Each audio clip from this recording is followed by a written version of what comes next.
அனைவருக்கும் வணக்கம். தமிழக சட்டசபை தேர்தலினுடைய முடிவுகள் வருவதற்கு முன்பே நம்ம சரியா கணிச்சு சொல்லியிருந்தோம். திமுக வந்து 73 இடங்கள் சரியா பெறும்னு சொல்லியிருந்தோம்.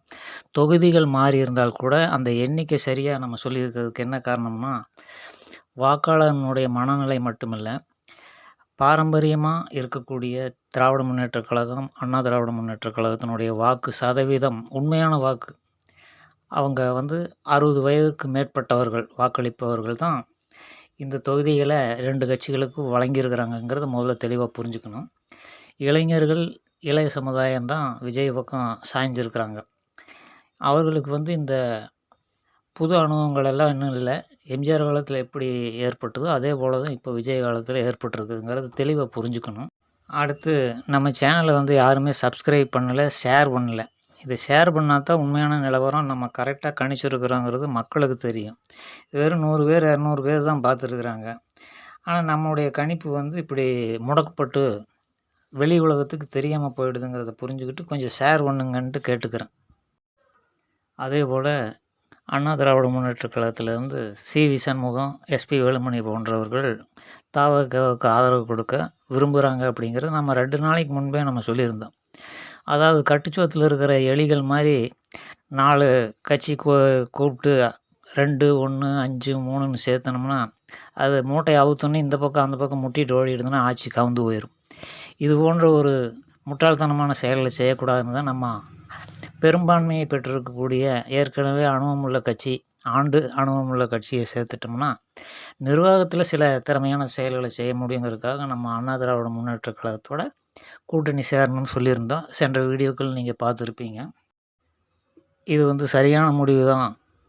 சி.வி. சண்முகம், எஸ்.பி. வேலுமணி போன்றவர்கள் செய்திருக்கிறது சரியான முடிவு தான் அப்படின்ட்டு நம்ம ஏன் சொல்றோம் அப்படின்னா, அண்ணா திராவிட முன்னேற்றக் கழகத்தினுடைய கதைய முதல்ல தெளிவா நம்ம புரிஞ்சுக்கணும்.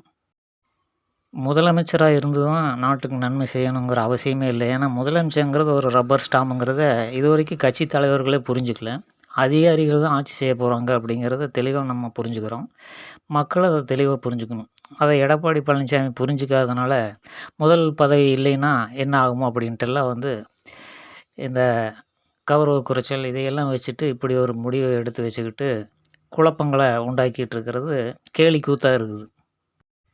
அண்ணா திராவிட முன்னேற்றக் கழகத்தில் இளைஞர்கள் உறுப்பினரா இருந்தாலும், அவங்களெல்லாம் விரைவில வந்து இந்த த.வ.க.வுக்கு மாறிருவாங்க. வயதானவர்கள் தான் அதிமுகவ புடிச்சு தொங்கிட்டு இருப்பாங்க. இது கட்சிய வளர்க்கறதுக்கு உண்டான வழியே இல்ல. அவங்களும் வயதானவர்களா இருக்கிறதுனால, அவங்க இன்னும் 5 ஆண்டு காலத்தில எல்லாம் மண்டைய போட்டுருவாங்க.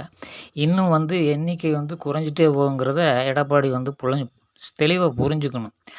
சும்மா வந்து முட்டாள்தனமான திட்டங்கள எம்ஜிஆர் வந்து வகுத்தாரு, ஜெயலலிதா வளர்ச்சிய எடுத்து வச்சாங்க அப்படின்ட்டெல்லாம் சொல்லவே கூடாது. ஏன்னா, ஜெயலலிதா என்ன சொன்னாங்க? 100 ஆண்டுகள் இந்த அண்ணா திராவிட முன்னேற்றக் கழகம் உயிர் வாழும்னாங்க. 100 மாதங்கள் தான் ஆயிருக்கு. அதுக்குள்ளேயே கட்சி காணாம போயிடுது அப்படிங்கிறத நம்ம முதல்ல புரிஞ்சுக்கணும்.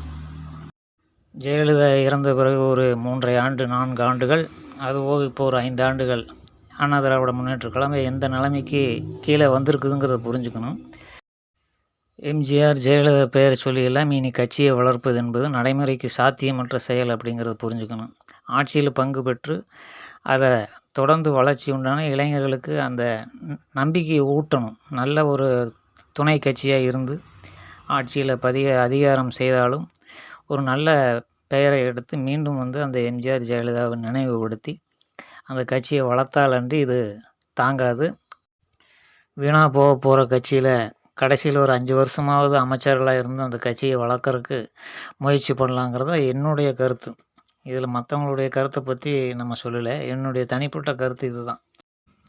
அதனால அடம் பிடிக்கிற மாரி புடிச்சு கடைசியில அனுமதிச்சு ஆட்சி அமைச்சா, அது ஏதோ 5 ஆண்டு காலங்கள் ஓடும். அதிகாரிகள் அவங்க போக்குல ஆட்சிகள செஞ்சுட்ருப்பாங்க.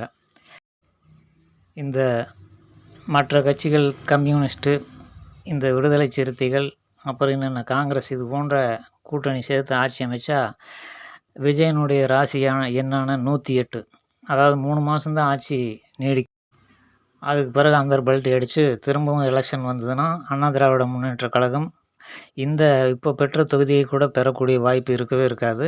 அதையெல்லாம் கருத்தில் கொண்டு தான் எடப்பாடி வந்து இத முடிவு எடுக்கணும். சும்மா எடுத்தேன், கவுத்தேனெல்லாம் வந்து கௌரவம் பார்த்துட்டு இருந்தா, கட்சி காணாம போயிரும். அது உறுதி. இன்றைய தலைமுறைக்காக விஜயும், உதயநிதி ஸ்டாலின் தான் இருக்க போகிறாங்க. அப்படிங்கும்போது அண்ணா திராவிட முன்னேற்றக் கழகம் கம்யூனிஸ்ட் கட்சி மாதிரி கரைஞ்சு கடலில் கரைத்த பெருங்காயம் மாதிரி காணாமல் போயிடும். அதையெல்லாம் மனசில் வச்சு சரியான முறையில் காய் நகர்த்தி இந்த சமயத்தை பயன்படுத்தி உபயோகப்படுத்திட்டால் அன்றி அண்ணா திராவிட முன்னேற்றத்தை ரஜினி சொன்ன மாதிரி கடவுளே வந்தாலும் இந்த தடவை உறுதியாக காப்பாற்ற முடியாது அப்படிங்கிறத சொல்லிவிட்டு அடுத்த வீடியோவில் மீண்டும் சந்திப்போம். நன்றி.